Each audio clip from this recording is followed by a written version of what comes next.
Olá pessoal, aqui é o Concécio e está começando agora mais um programa Deus sem Igreja.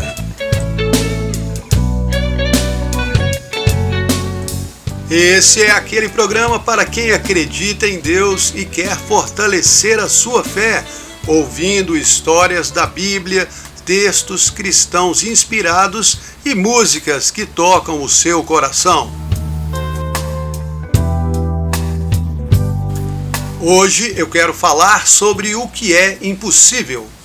Nós, seres humanos, vivemos no mundo físico e sentimos a sua influência em nossos corpos e nossas mentes o tempo todo. Já aprendemos a reconhecer as coisas que são possíveis de fazer e as que não são. Tem coisas que sabemos que não dá para fazer. Aquelas coisas impossíveis, essas nem são um desafio para nós, porque elas são simplesmente impossíveis. Ou pelo menos nós as consideramos assim. Aprendemos que não tem como mudá-las.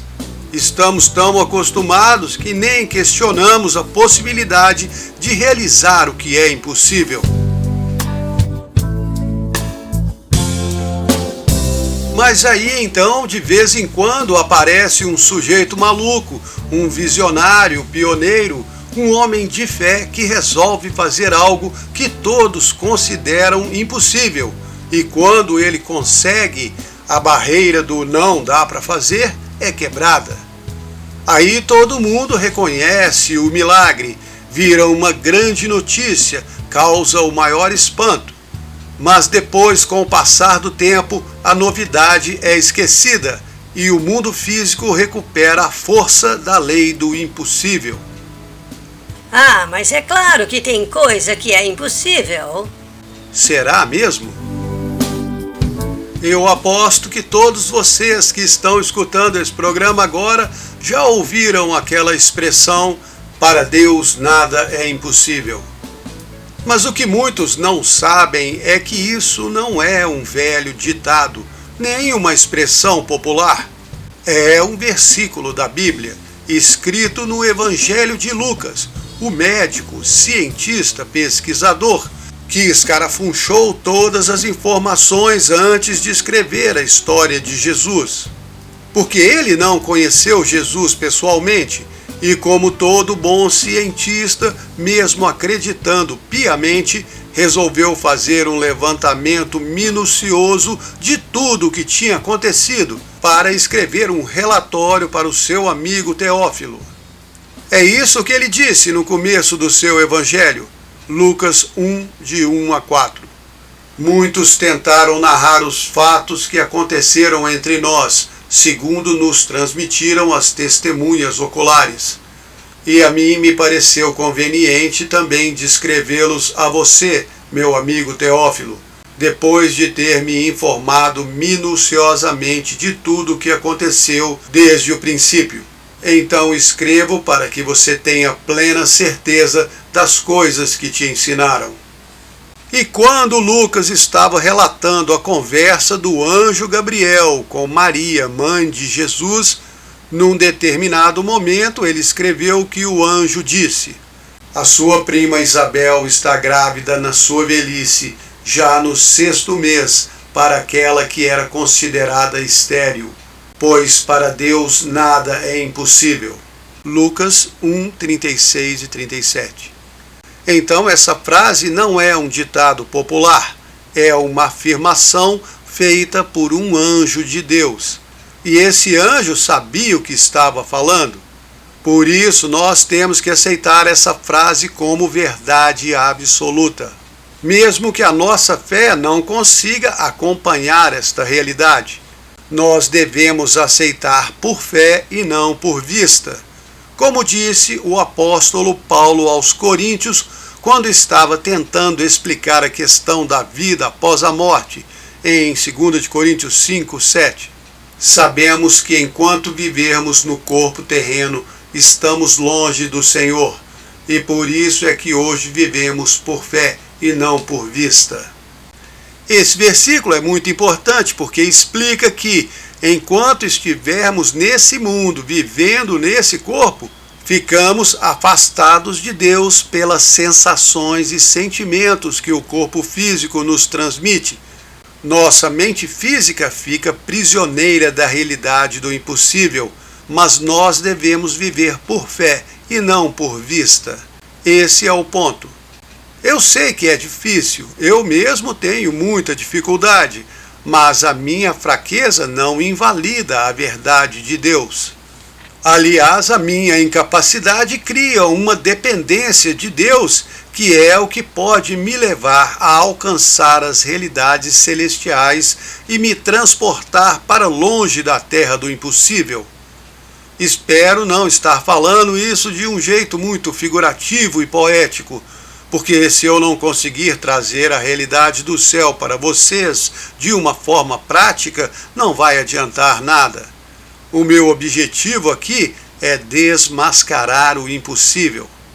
Como assim desmascarar o impossível? Porque o impossível faz parte da realidade terrena. Ele foi criado pelo inimigo de Deus para enfraquecer a fé dos filhos de Deus.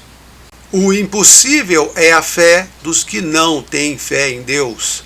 É a desculpa criada pelo inimigo de Deus para aqueles que não querem acreditar nas promessas de Deus. O impossível é a religião dos que não querem colocar Deus à prova.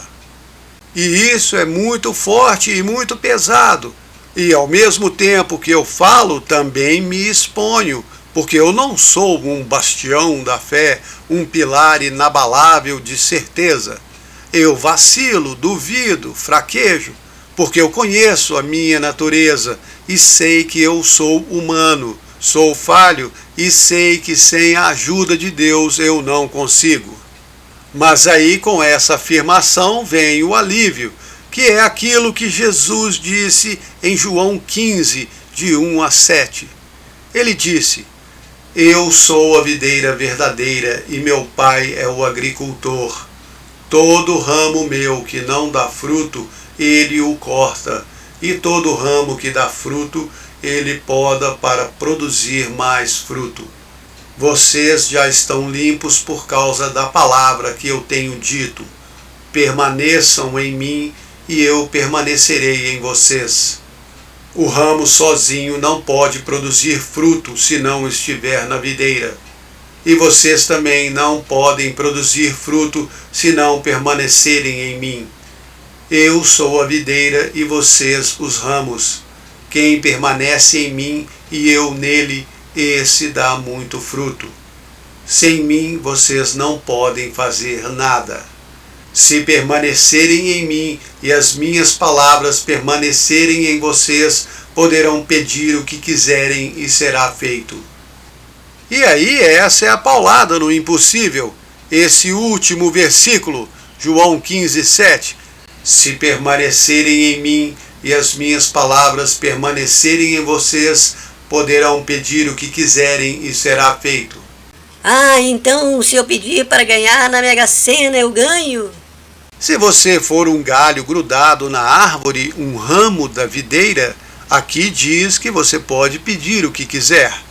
A diferença é que quando você compartilha a seiva da árvore, você compartilha os valores do Espírito de Deus e entende que ganhar na Mega Sena não é importante, porque você já ganhou tudo. Você está em Jesus, que é Deus, e Ele está em você, e nada é impossível para Ele que está em você. Então nada é impossível para você também, que está nele.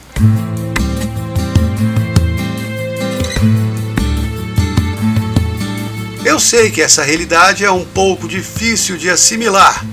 Parece um conto de ficção científica.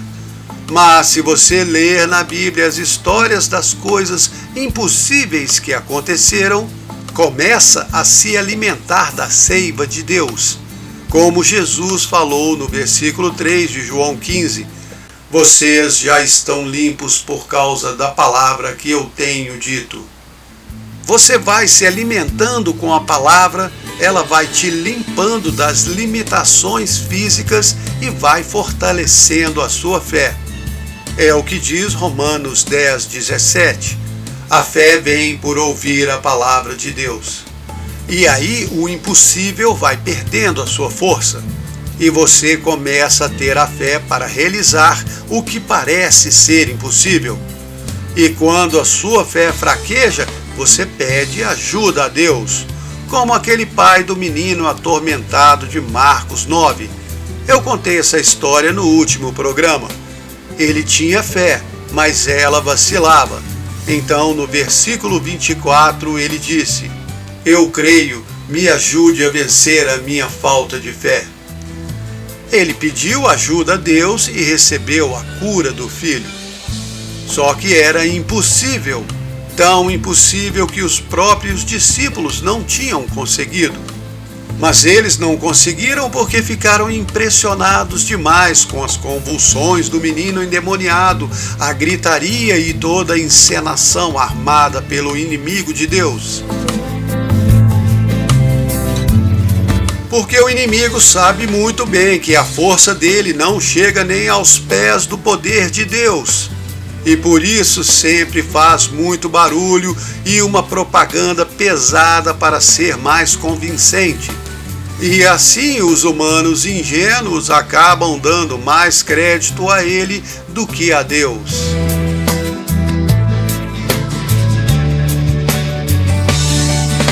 Se eu te perguntar a sério quem tem mais poder, Deus ou o diabo, qual seria a sua resposta? Imagino que você diria que é Deus.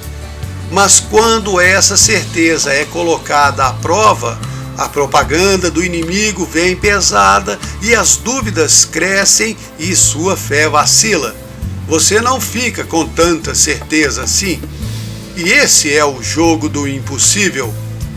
O impossível promove a doença, Deus traz a cura. O impossível semeia o medo, Deus fortalece a sua fé e te dá coragem. O impossível te leva ao fracasso, Deus te ajuda a conquistar.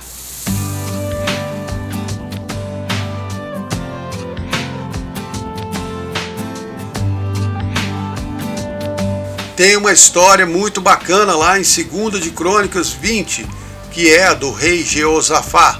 Ele foi o 4º rei depois de Salomão, reinou por 25 anos. Uma vez os moabitas se juntaram com os amonitas e com os meunitas e vieram lutar contra Jeosafá. Era uma multidão enorme, um exército gigante. O povo de Judá não tinha a menor chance. Era impossível eles ganharem essa guerra. Impossível. Quando Jeosafá ficou sabendo, na mesma hora foi buscar o Senhor. Ordenou um jejum em todo o território de Judá e foi para o templo em Jerusalém pedir socorro a Deus. Chegou lá, fez uma oração linda ao Senhor e no final ele disse: Nós não temos força para lutar contra essa grande multidão que vem contra nós. Não sabemos nem o que fazer, mas os nossos olhos estão postos em Ti, Senhor. 2 de Crônicas 20:12. Ele falou que a situação era impossível e que era um assunto para Deus resolver. A história continua contando que todo o povo de Judá estava lá, os homens, as mulheres e as crianças.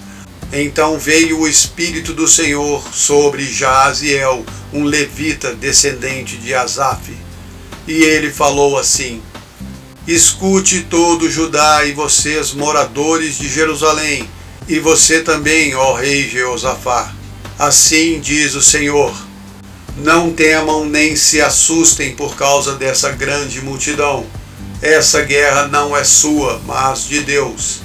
Amanhã vocês vão descer contra eles, vão encontrá-los no final do vale, em frente ao deserto de Jeruel. Mas não terão que lutar. Fiquem parados e vejam a salvação que o Senhor vai lhes dar, ó Judá e Jerusalém.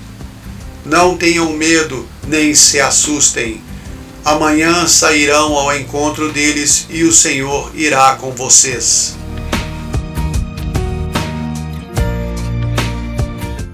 Esse foi o recado de Deus através de um sujeito no meio da multidão. Mas e aí? O que acontece? Você que está me ouvindo agora, o que fazer numa hora dessas? Vamos acreditar ou não? Vamos ficar na dúvida, pedir uma garantia, um sinal? O que foi que o rei Jeosafá fez?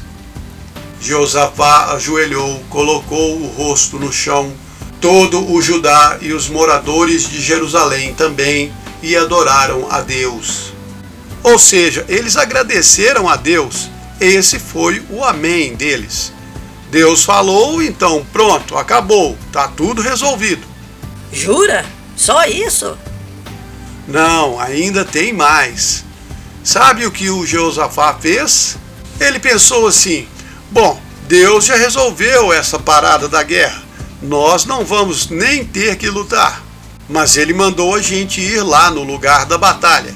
Então vamos fazer o seguinte: vamos reunir a banda, chamar os músicos, afinar os instrumentos, levantar cedinho e ir para a guerra cantando e louvando a Deus. E a história continua. De manhã cedo levantaram, saíram para o deserto.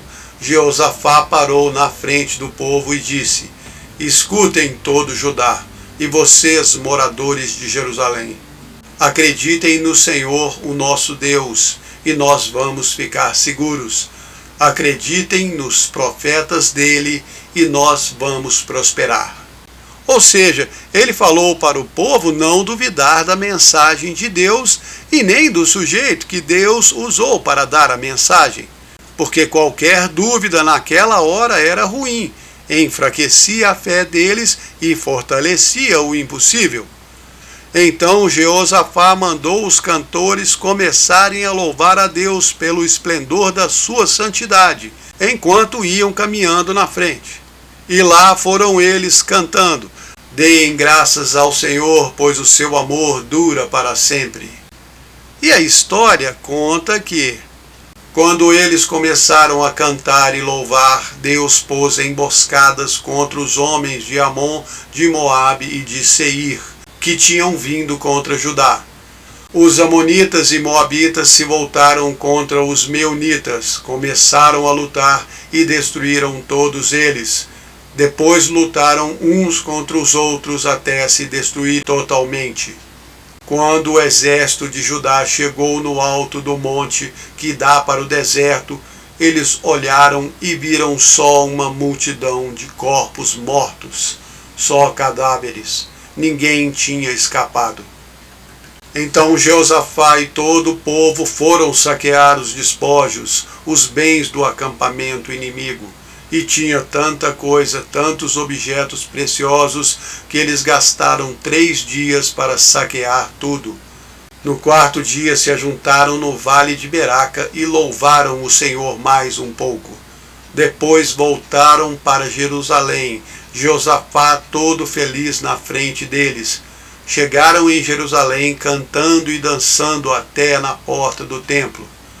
E depois todos os reinos daquelas terras ficaram com um enorme temor de Deus, porque ouviram que o Senhor tinha lutado contra os inimigos do seu povo, e o reino de Jeosafá teve paz.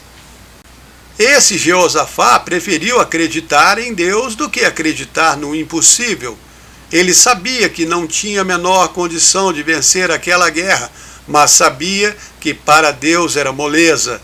E ele tinha tanta confiança na palavra de Deus que nem pensou em preparar os soldados para a batalha. Ele preparou os músicos para louvar e agradecer a Deus. Deus falou e para ele já era o suficiente. Não precisava confirmação, contrato assinado, firma reconhecida, avalista, nem nada disso. O impossível virou um farelo quando Deus falou.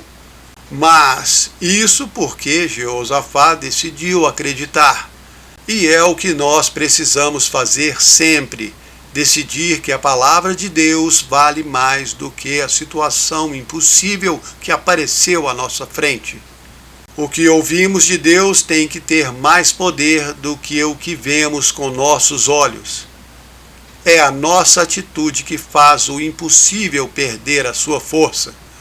O inimigo da nossa alma só tem a propaganda. Ele usa os efeitos sonoros, os truques de espelho, computação gráfica, inteligência artificial, mentiras exageradas, notícias falsas e o teatro da destruição. Ele tenta criar o pânico nas nossas mentes para enfraquecer a nossa fé em Deus. Mas se você colocar as mentiras dele contra a parede, enfrentar o inimigo com a verdade de Deus, ele foge com o rabo entre as pernas. É isso que está escrito em Tiago 4:7. Se submetam a Deus, resistam ao diabo e ele fugirá de vocês. Então se fortaleça no Senhor e você vai ver maravilhas na sua vida.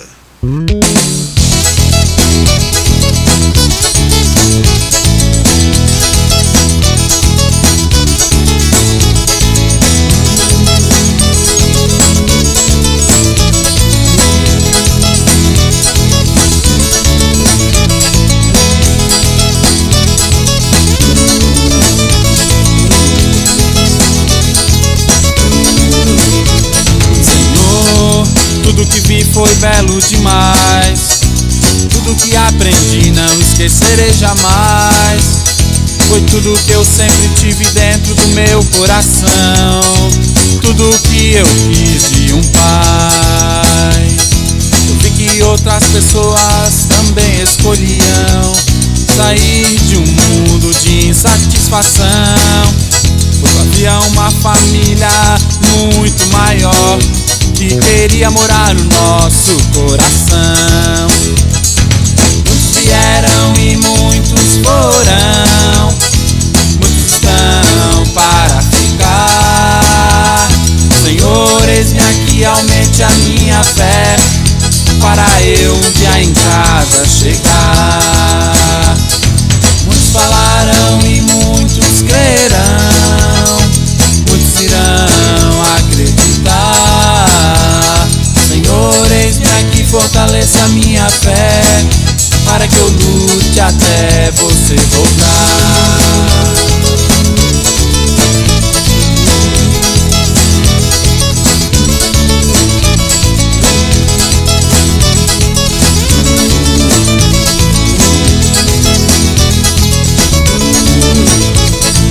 Agora eu sei que queres mais de mim, e eu precisarei muito mais de ti. Onde estiver, quero estar junto com você, pois assim nunca me sentirei só. O que você falou sobre estes dias está tudo se cumprindo. O tempo que nos resta é precioso, porque sabemos que você já está vindo. Muitos vieram e muitos foram, muitos estão para ficar. Senhor, eis-me aqui, aumente a minha fé, para eu um dia em casa chegar. Muitos falarão e muitos crerão, muitos irão acreditar.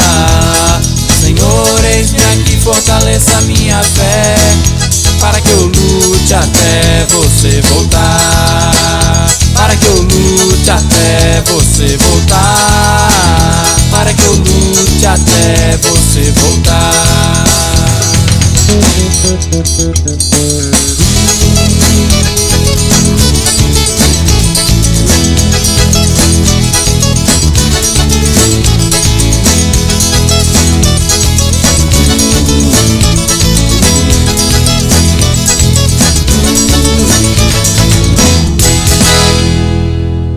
Eu sou o Concécio e esse é o programa Deus Sem Igreja. Hoje estou falando sobre o impossível, que na verdade é uma farsa criada pelo inimigo de Deus para acabar com a sua fé e fazer você duvidar do seu Criador.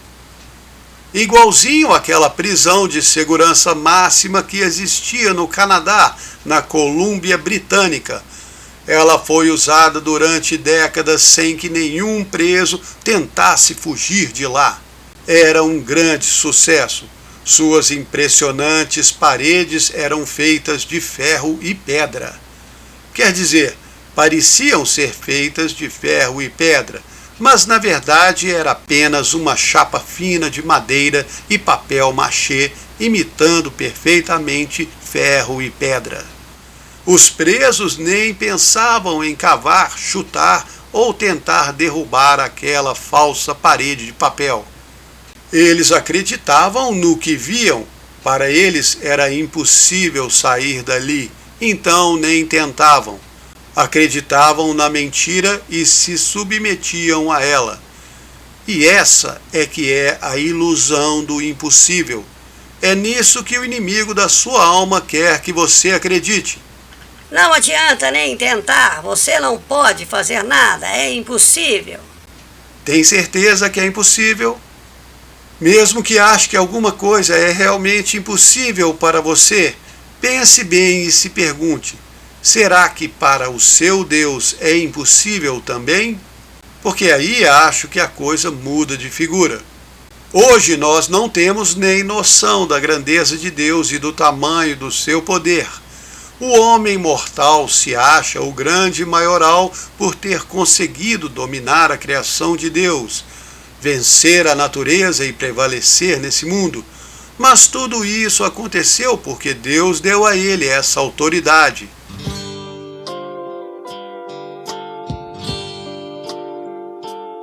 Quando criou o homem, Deus deu a ele a terra e tudo o que havia nela. Tudo estava debaixo da autoridade do homem.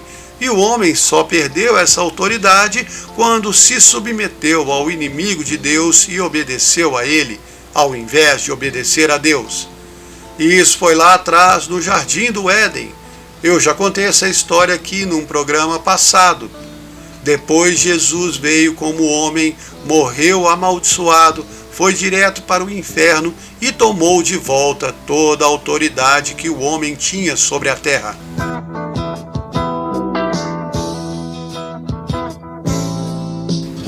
Se você quer entender melhor esse assunto, visite o canal Deus Sem Igreja lá no YouTube e procure um vídeo chamado A Irritante Exclusividade do Cristianismo. É muito legal, explica tudo o que aconteceu. Quando você entende que Jesus resgatou o poder sobre a criação, que era de direito do homem, então sua fé é fortalecida e você tem mais confiança de que esse poder foi devolvido a você por Jesus, se você o recebeu como Salvador. Porque é muito importante lembrar que sem Jesus você não tem poder nenhum, como eu citei aqui antes, João 15:5. Sem mim vocês não podem fazer nada.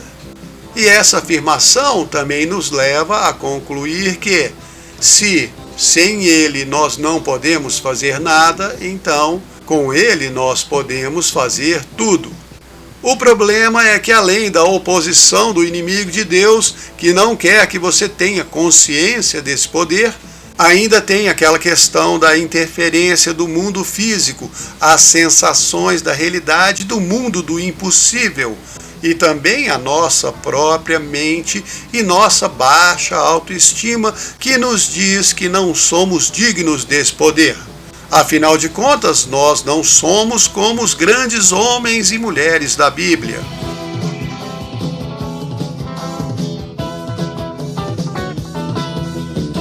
Mas isso também foi algo que veio daquele velho ensinamento de idolatrar os santos do passado, como se eles fossem seres impecáveis, pessoas perfeitas, com corações puros e espíritos totalmente corretos.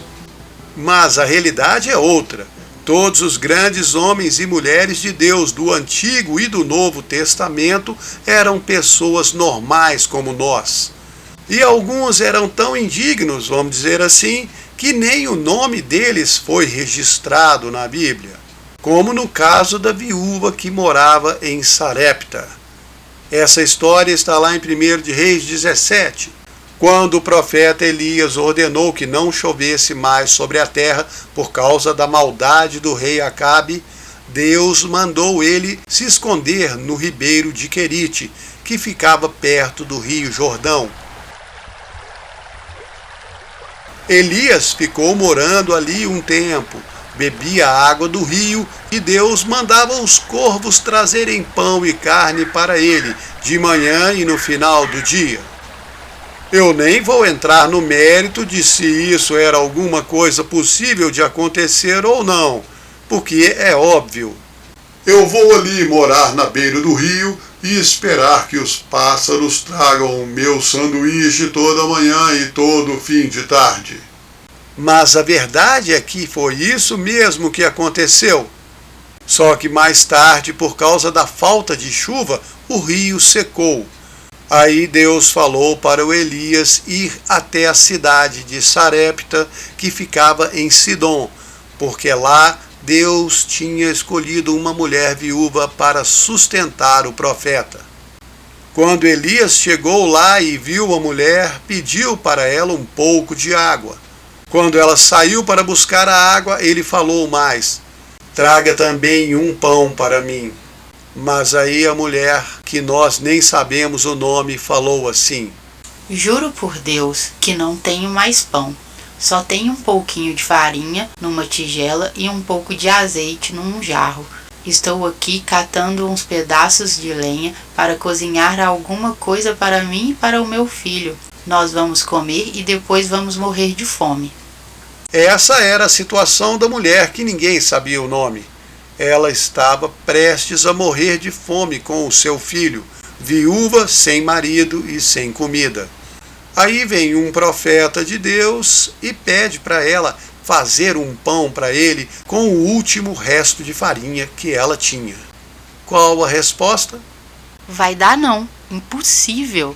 O que eu tenho não dá nem para mim e meu filho, quanto mais para você. Mas aí o profeta Elias respondeu: não se preocupe, vá preparar sua comida, mas faça primeiro um pãozinho para mim. Depois prepare o resto para você e seu filho, porque o Senhor disse: a farinha da sua tigela não vai acabar, e nem o azeite do seu jarro, até o dia que eu, o Senhor, fizer cair chuva de novo sobre a terra. Quais são as chances disso acontecer? Vamos lá. Você está lá na sua casa, olha para aquela lata de farinha de trigo e só vê um pouquinho lá no fundo. Dá uma olhada na garrafinha do azeite de oliva e está no final. Aí você pensa: eu vou usar isso aqui para fazer um pão para o profeta e depois vou voltar aqui e vai ter mais? E esse é o desafio, o duelo entre a realidade do mundo físico e o poder do mundo espiritual. Aquilo que nós vemos com os nossos olhos e aquilo que Deus falou que vai acontecer. Qual pesa mais em nós? O que te move mais? Para qual lado você tende? Você faz o pão para o profeta ou come o resto com o seu filho? O que a viúva fez? Ela foi e fez como Elias tinha dito. E sabe o que aconteceu? E eles tiveram comida para muitos e muitos dias. Não faltou farinha na tigela, nem azeite no jarro. Ah, mas isso é impossível. Sim, mas se tornou possível porque Deus falou que ia ser. E não só porque Deus falou, mas também porque a mulher desconhecida resolveu acreditar no que Deus falou e obedecer. Porque se ela tivesse duvidado, não ia ver o impossível acontecer.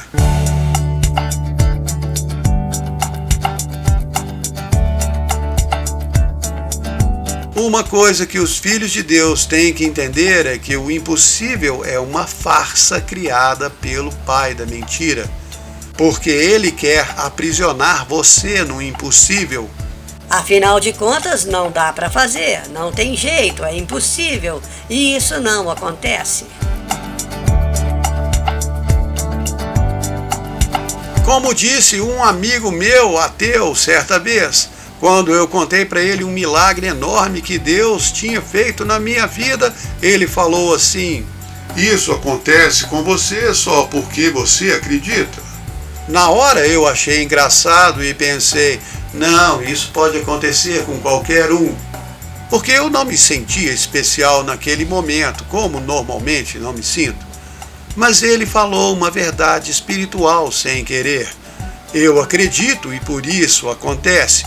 Se eu duvidar, não acontece. E a grande questão é acreditar e não merecer.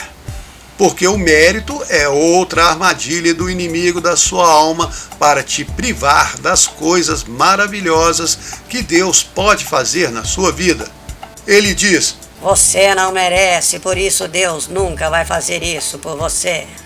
Mas eu aprendi lá atrás na minha vida que Deus faz por amor e não por merecimento. Não é uma troca. Quem tem um filho sabe o que isso significa. Se você é um pai ou uma mãe de verdade, você ama seu filho, não porque ele merece, não porque ele fez alguma coisa boa, mas você o ama porque ele é seu filho. Pronto. E você cuida dele também por isso, não porque ele fez por merecer, porque inclusive algumas vezes os filhos fazem muito por não merecer, mas nós mesmo assim, como pais de verdade, não permitimos que isso altere o nosso amor por eles. E como Jesus disse em Mateus 7,11, se vocês, mesmo sendo maus, sabem dar boas coisas aos seus filhos, quanto mais seu Pai que está no céu dará coisas boas aos que lhe pedirem. E Ele vai dar porque Ele te ama. Ah, mas tudo tem um limite. O amor de Deus tem um limite? Jeremias 31,3 diz assim: com amor eterno te amei e com bondade te atraí. E não tem nada que possa nos separar do amor de Deus, como já citei aqui em outro programa, Romanos 8, 38 e 39. Então acreditar no impossível é um insulto à sua inteligência e uma ameaça ao seu conhecimento da realidade de Deus. Porque o impossível se opõe à verdade de Deus. Deus existe, Ele é real, para Ele nada é impossível. Quem falou isso foi o anjo Gabriel em Lucas 1,37. Então é verdade. O impossível é a maldição da humanidade. Ele escraviza as pessoas que colocam a fé nele. Para elas não existe saída, não existe solução, não existem milagres, vida, luz nem liberdade. Apenas coisas que não podem ser feitas. Algumas são permitidas, mas outras não. Elas são impossíveis. E somente aqueles que deixam a mentalidade do mundo para trás e escalam a montanha da fé é que experimentam as coisas impossíveis. Suba ao monte e deixe este mundo. Cruze um rio, ainda que profundo. Jesus já vem, não vai demorar. Dê a palavra, continue a cantar. E deixamos para trás o passado e marchamos pro que Deus tem à frente. Atendemos ao seu alto chamado, ganhar o prêmio que Ele tem pra gente. Meu corpo todo doído, meu coração partido. Alguém em mim me faz sentir que não posso desistir.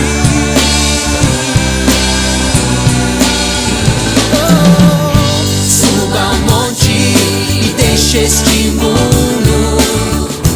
Cruze um rio, ainda que profundo. Jesus já vem, não vai demorar. Dê a palavra, continue a cantar. E o vale lá embaixo tem pessoas que nunca souberam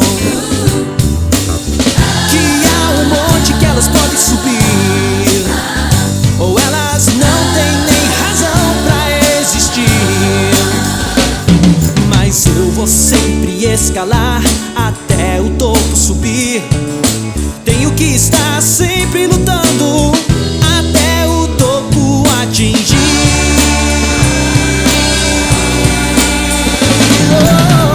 Suba ao monte e deixe este mundo, cruze o rio, ainda que profundo.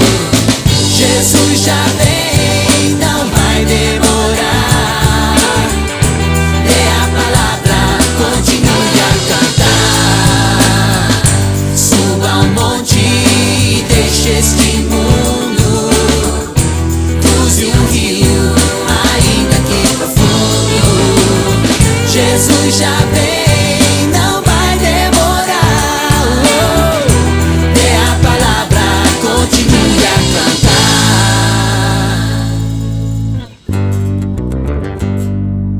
Meu nome é Concécio e você está escutando o programa Deus Sem Igreja.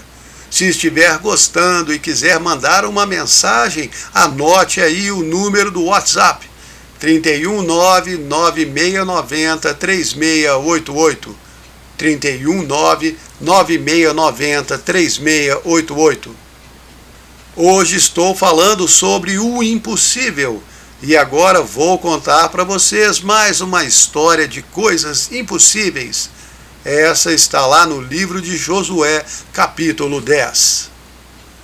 Quando Josué estava entrando com todo o povo na terra prometida e travando as batalhas para conquistar os reinos que habitavam nela, num determinado momento o rei de Jerusalém, que nessa época ainda não pertencia a Israel, o rei era um tal de Adoni-Zedeque.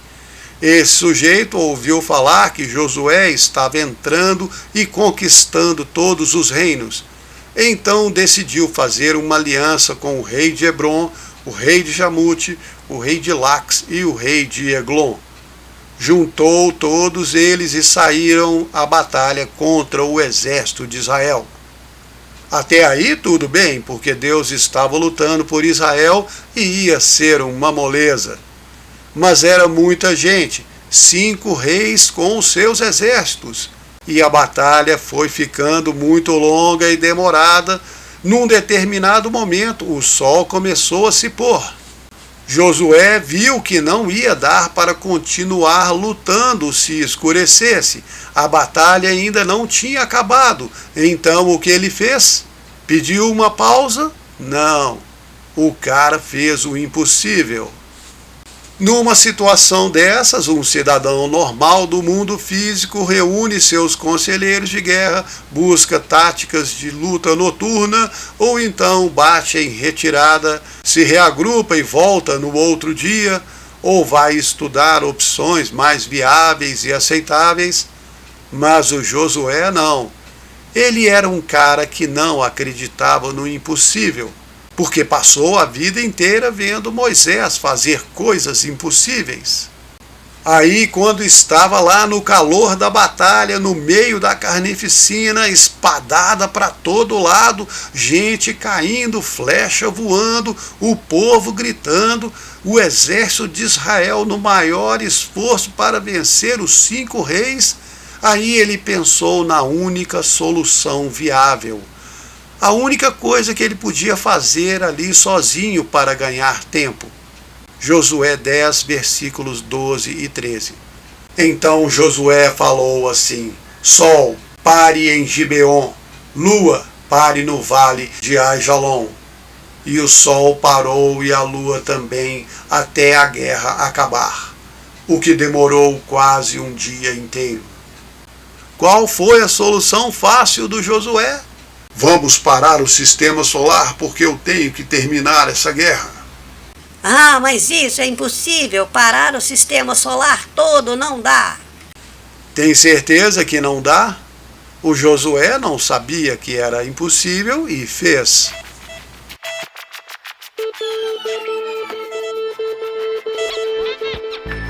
Agora eu vou ter que fazer uma pausa aqui para contar outra história mais recente relacionada a esta. É a dos cientistas da NASA, Agência Espacial Norte-Americana. Lá no início da década de 80, em Greenbelt, Maryland, eles estavam se dedicando a uma exaustiva pesquisa com os computadores mais modernos da época. Eles precisavam estabelecer a posição exata do Sol, da Lua e dos planetas do Sistema Solar para todo o próximo milênio. Esses dados eram necessários para o lançamento de satélites em missões de exploração, para eles não entrarem em rota de colisão com nenhum corpo celeste, e também para o cálculo de lançamento de foguetes não tripulados com autonomia de décadas de viagem no espaço. Precisavam traçar a trajetória com precisão para receber e analisar todos os dados. Mas Harold Hill, presidente da companhia de engenharia Curtiss de Baltimore, que era o consultor do programa espacial naquele período, conta que eles descobriram que faltava um dia no calendário universal. Os engenheiros da NASA colocaram os dados no computador para determinar a posição exata dos astros, tanto no passado quanto no futuro, e ficaram num impasse. Porque num determinado momento o computador interrompeu o programa e apresentou um aviso apontando que havia um erro nos números informados para a base de cálculos. Os engenheiros da IBM foram chamados para verificar o defeito e, depois de um exame minucioso em todo o computador, garantiram que estava tudo em ordem.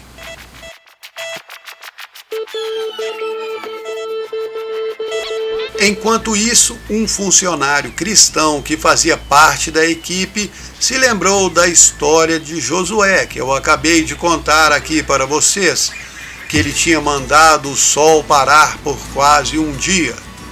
Esse funcionário contou o episódio aos seus colegas.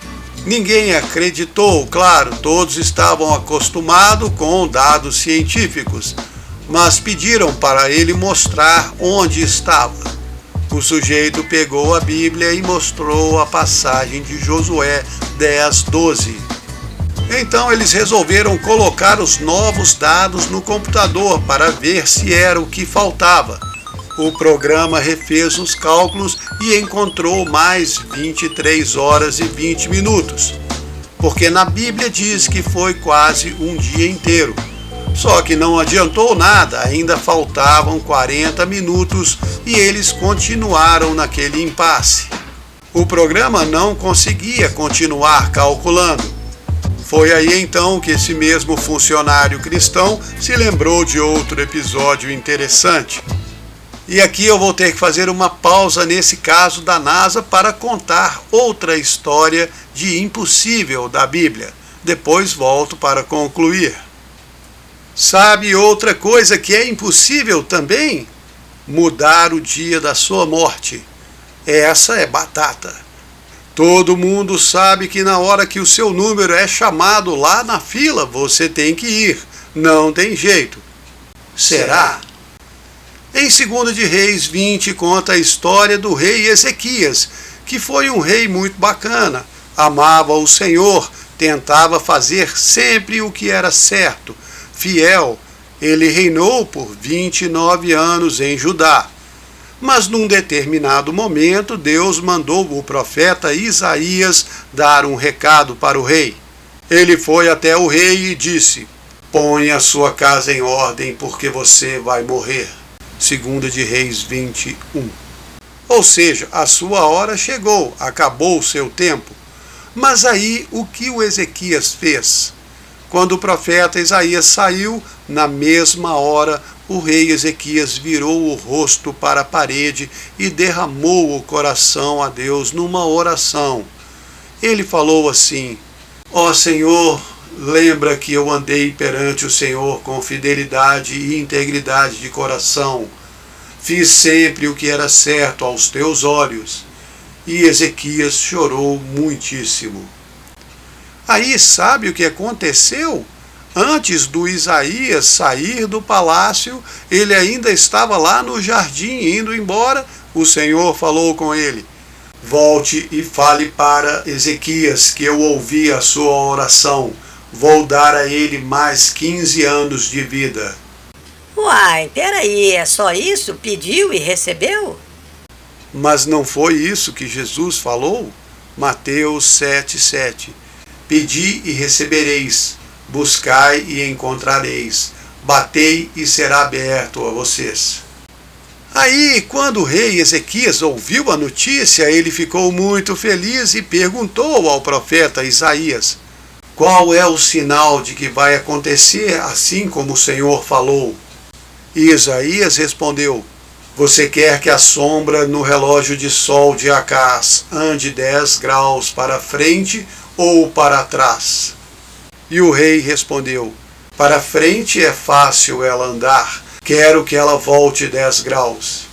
Deus então fez a sombra do relógio de sol voltar 10 graus para confirmar a promessa que tinha feito ao rei Ezequias.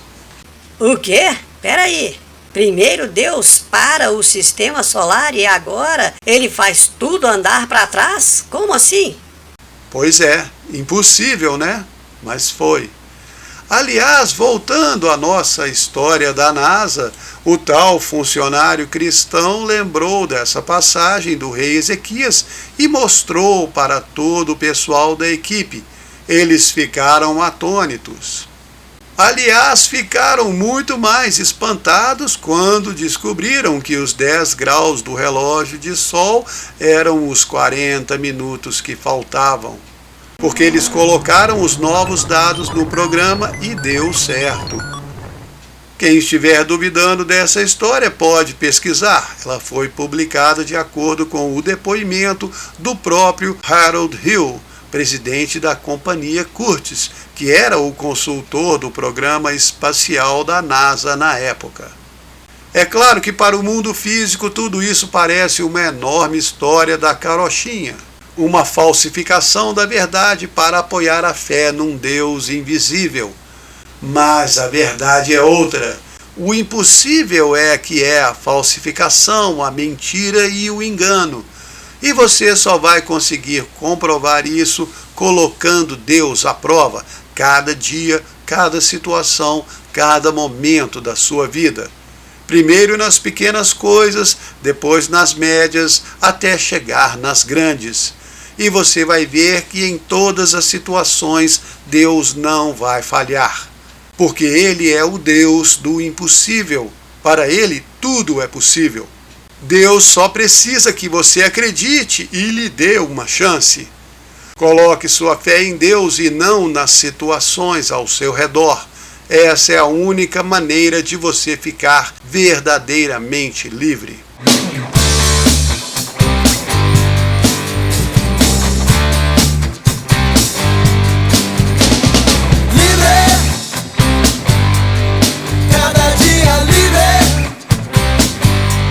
Eternamente livre,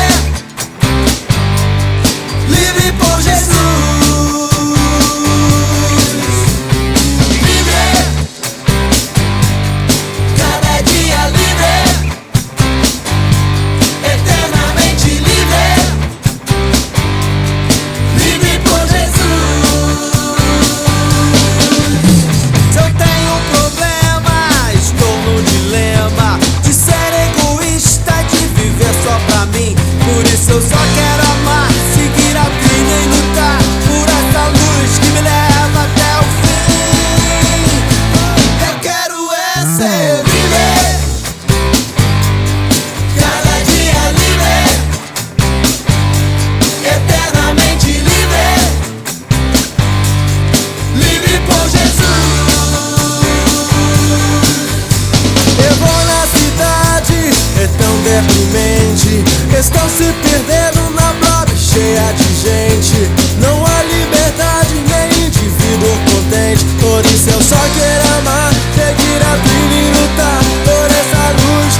Está chegando ao fim mais um programa Deus Sem Igreja. Meu nome é Concécio e eu espero que você tenha gostado. Se quiser entrar em contato, é só mandar um WhatsApp para o número 319-9690-3688. Repetindo, 319-9690-3688. Esse programa vai ao ar toda quinta-feira às 20 horas. Aguardo você na semana que vem e que Deus abençoe seu final de semana.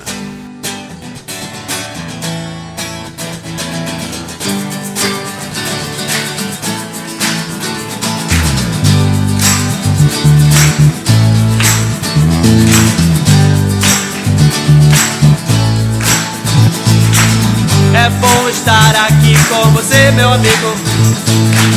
É bom estar aqui com você, meu amigo. É bom estar aqui com você, meu amigo. É bom estar aqui com você.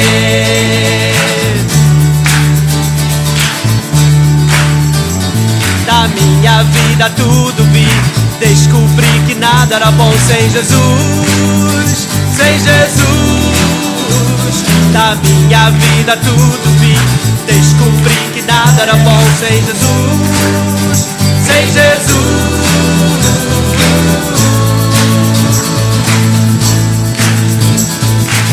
Eu quero te falar do Senhor, meu amigo. Eu quero te falar do Senhor, meu amigo. Eu quero te falar do Senhor, meu amigo. Eu quero te falar do Senhor.